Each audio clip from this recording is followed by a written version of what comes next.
Welcome to Career Atoms. LinkedIn is the world's preeminent professional social network with over 500 million individuals' profiles, and as such, for some job disciplines, creating a strong, fully optimised profile as you embark on a job search process can be just as invaluable as producing a great CV. Regardless of whether you're creating a profile for the very first time or if you are a fairly seasoned user, this video will provide you with the ground rules, tweaks and adjustments that will ensure you end up with a much stronger LinkedIn presence, thus enhancing how recruiters and hiring managers perceive you and potentially even maximising your chances of being headhunted. Fortunately, LinkedIn does a great job of steering you through the most basic setup steps, so I'll assume you've at least got to this point, and I'll focus today on highlighting 10 specific elements that could make a substantial difference, plus a few extra quick tips. And to help illustrate some stuff, I'll share screenshots from a LinkedIn profile for Owen Reynolds, the project manager you'll have already come across if you've viewed our 2 CV writing videos. Both the CV and LinkedIn profile are primarily constructed in order to promote and sell you to recruiters and hiring managers. But before you start writing or editing your profile, it's important to recognise that LinkedIn isn't merely an online version of your CV. In fact, some of the approaches we've outlined in order to create a great CV vary significantly to commonly accepted best practice when it comes to producing a great LinkedIn profile. A CV is a brief formal document showcasing your alignment to a specific job opening, whereas a LinkedIn profile provides a broader, dynamic and more human perspective on you. As a job hunter, you must absolutely write and develop your profile with this audience in mind. What are they looking for? What makes a great profile? How can you showcase your personality, and how will they find you amongst literally hundreds of millions of others? We'll cover off all of these things as we go into detail on individual elements of a great LinkedIn profile.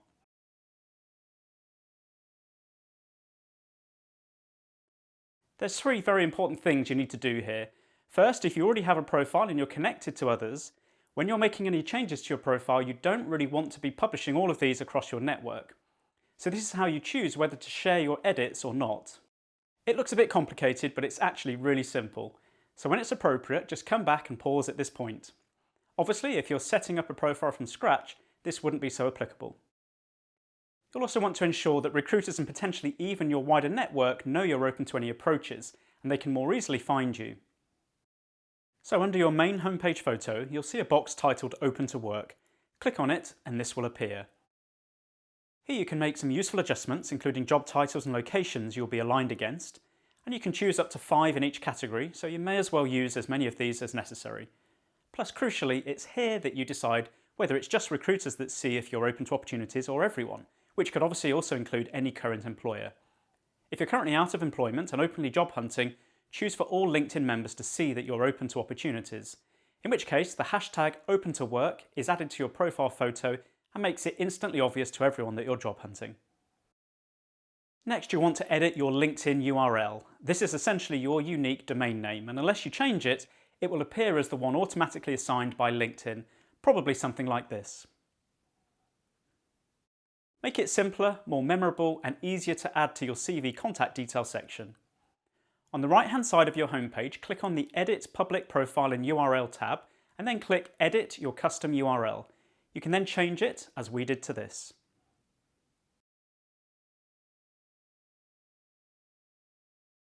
You never include a photo on a CV, but you absolutely should on LinkedIn. In fact, it's estimated that profiles with photos get 12 times the number of views and a significantly greater number of responses from recruiters.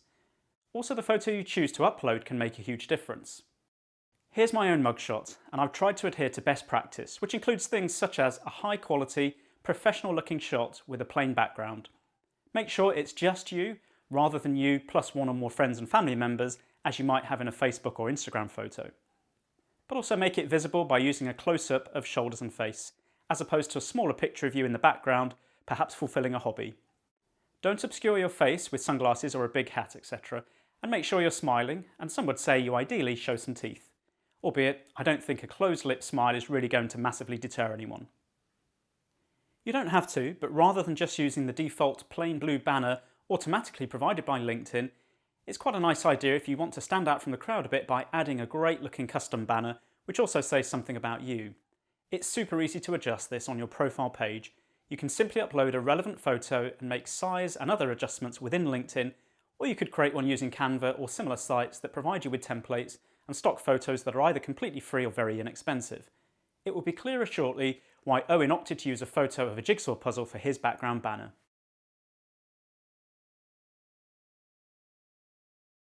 LinkedIn will assign a specific location based on your exact postcode, but you can and sometimes should change this, especially recognising that recruiters may search under particular location names. So if, for example, you live in a smallish village, it may be beneficial to adjust your profile to designate a nearby large town or city. The default location assigned to Owen was actually Haywards Heath, and since the bulk of roles he's targeting are in nearby Crawley, it made sense to adjust this by inputting an alternate postcode. To do this, when logged into your homepage, go to the pencil symbol to the right of your profile picture and you can then adjust the postcode. Just below where you can edit your postcode, you'll note there's also a spot where you can change your designated industry sector. Again, think carefully about which single industry you assign yourself to. Recruiters will use this a lot to help narrow down their candidate searches, so you need to put yourself in the recruiter's shoes and think about which industry they'll most likely be searching under to find someone like you for a position. This is especially crucial if you've worked across a number of different industries.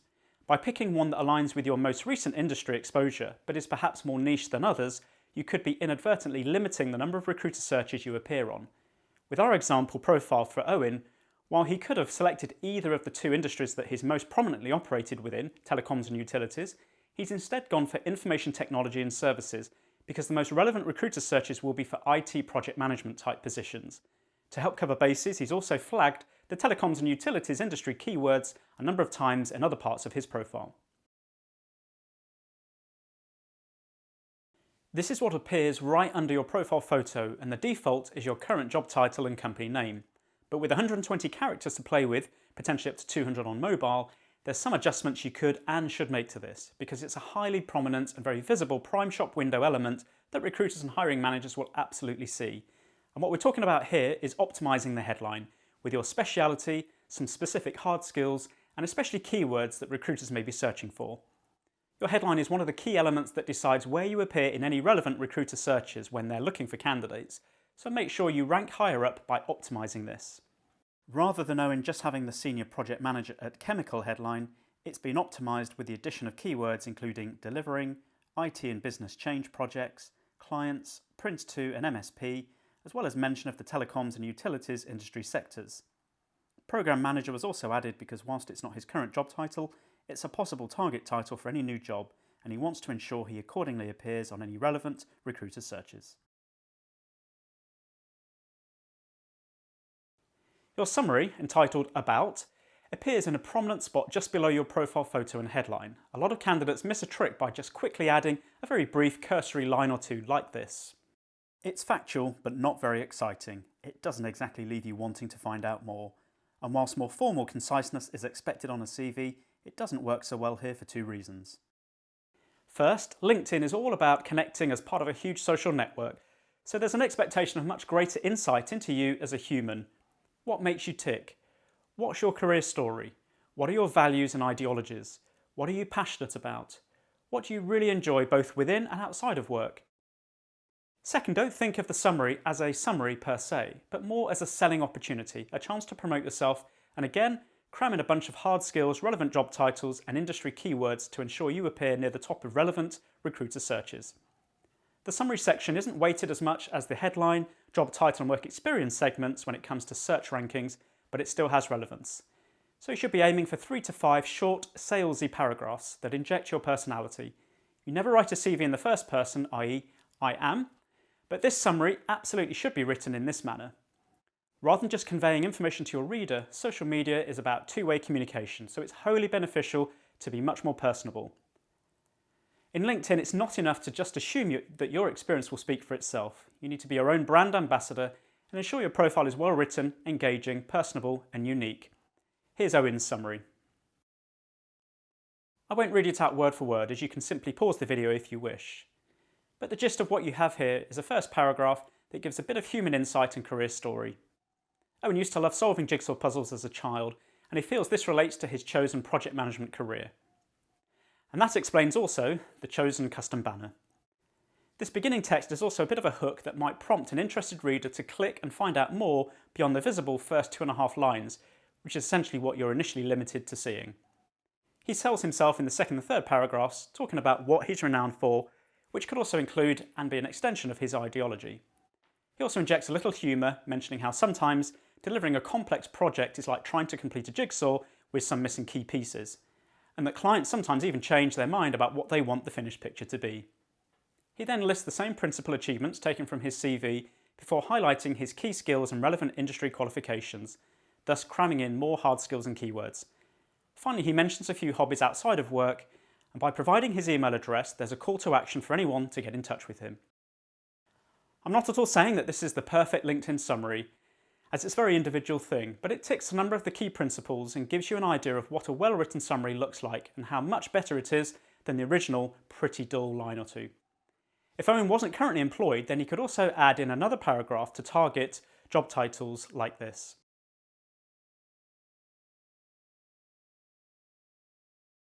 Whatever you put together, make sure it's an authentic snapshot version of why you do what you do, in your own words.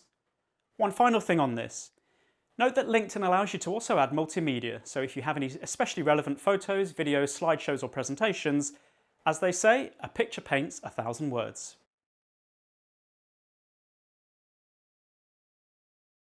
There's admittedly differing views on how it's best to construct your experience section. This is where you list each of your jobs.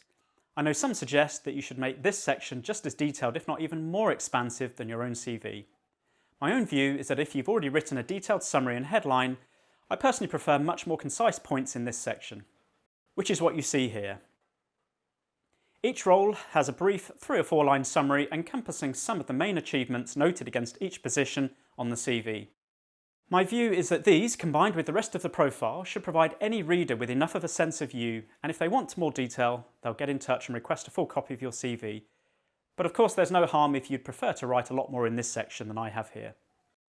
Regardless, one really crucial thing I do want to flag is that if you're currently out of a job, you absolutely must still include some kind of current job title, even if it's just a title that says seeking new opportunities as a project manager, for example. The reason for this is that a lot of recruiters primarily search using the current job title field, so if you don't include anything here, you likely won't appear at all in their searches. They do this to quickly eliminate all the irrelevant profiles that would appear if they only searched for a job title.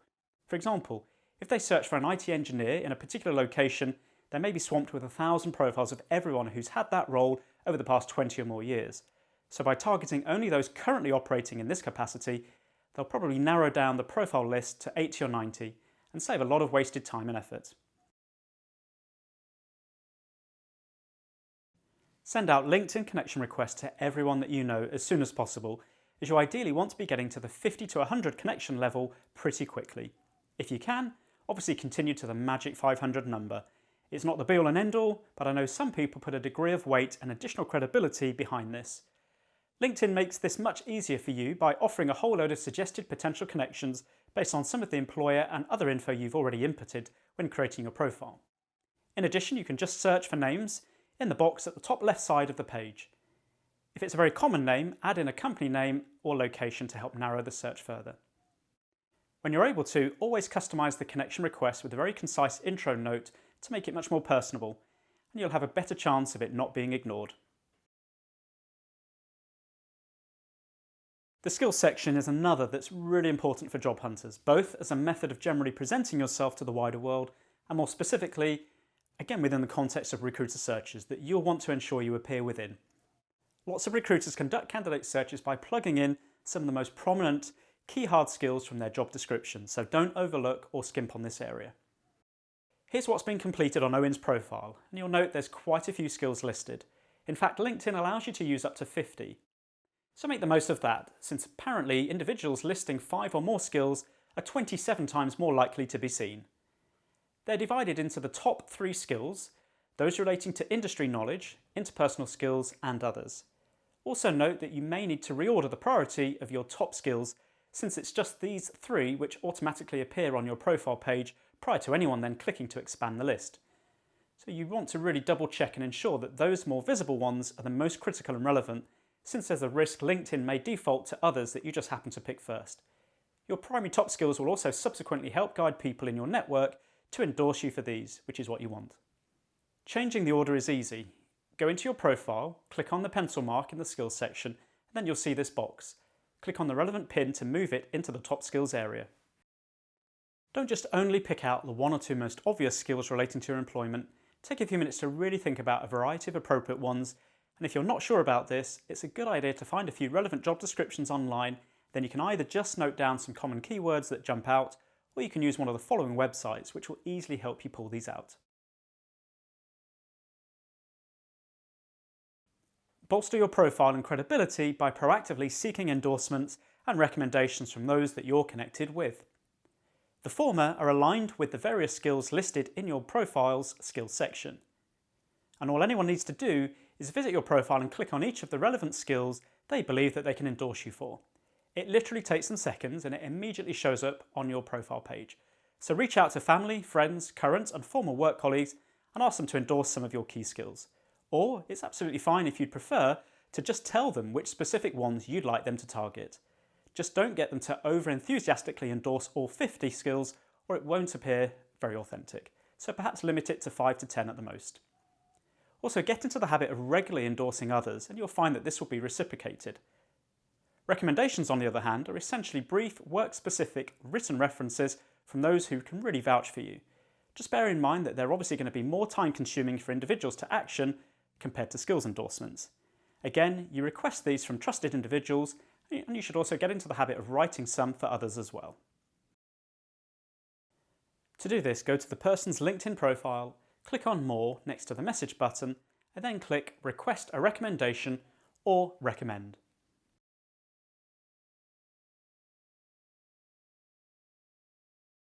LinkedIn shows your profile rating on your private dashboard. Overall, what you're aiming to try and achieve is all-star profile status, because this means you're then 40 times more likely to be contacted and 18 times more likely to appear in searches. You'll easily be able to see any missing steps you need to get to this point, and in brief, there's 9 things that you need to do to secure this. First, a high-quality profile photo, then a custom LinkedIn URL, an up-to-date industry and location, customize your headline, fill out your summary, add at least 3 positions in your experience section, add in your education, and add at least 5 skills. Finally, connect with 50 plus people. Aside from the education point, which should just be a fairly standard part of constructing your profile anyway, we've covered all of the other points already, so it shouldn't be too difficult for you to achieve an all-star profile in a short space of time.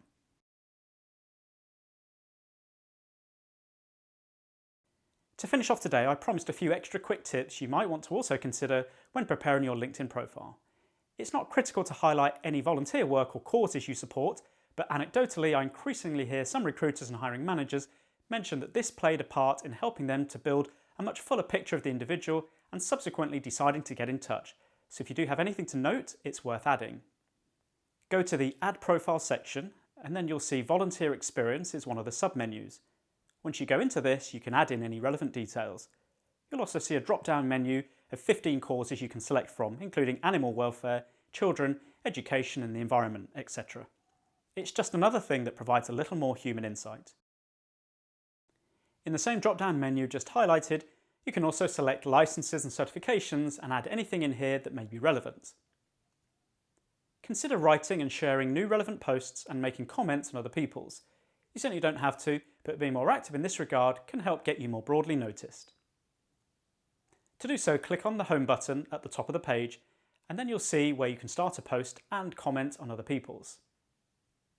It may be useful for you to join one or more groups that align with your work, industry or interests, since this is a really good way when it comes to opening further direct communication channels with other people.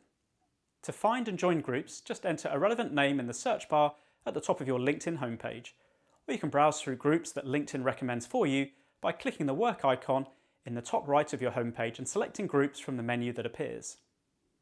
I won't go into lots of detail on this, but there's additional things that you can access via LinkedIn's premium services, one of which is specifically tailored to job seekers. You'll see a link for more information in the top right-hand corner of your homepage.